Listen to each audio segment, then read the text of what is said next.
ሚዲያዎች ሲቪክ ልምምድ ልክ እንደዚህ ያለ ልምምድ እንዲጎለበት ውይይት በውይይት የሚያምኑ ቢሆን ሚዲያዎች አንዳንድ ጊዜ ይቀናጁና አንድ አጀንዳ ማፍሰስ ይፈልጋሉ። ውሃ አጀንዳ እንደ ውሃ ፍሰት ነው።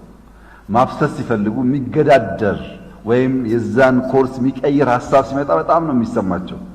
ቢኮዝ የፈለጉት ነገር እንደፈለጉ እንዲፈስ ስለሚያስቡ ከዚያ ነገር ወጥተው ተቃራኒ ሐሳቦችም ከመጡ ጎን ለጎን ለማጫወት የሚፈቅዱ ለውይይት ለንግግር በር የከፈቱ ቢሆኑ ጥሩ ነው ብዬ አስባለሁ።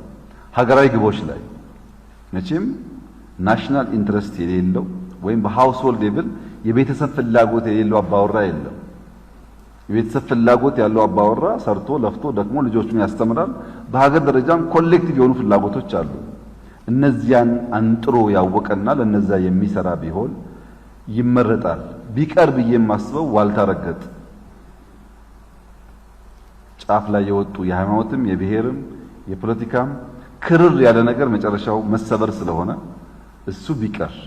በኢትዮጵያ የባለፉት 40-50 ዓመት የፖለቲካ ታሪክ ክርር ያሉ ሁሉ ተሰብሮ አልቀዋል። በስተስልጣን ቢይዙም ባይዙም አክርሮ የተሳካለት የለም።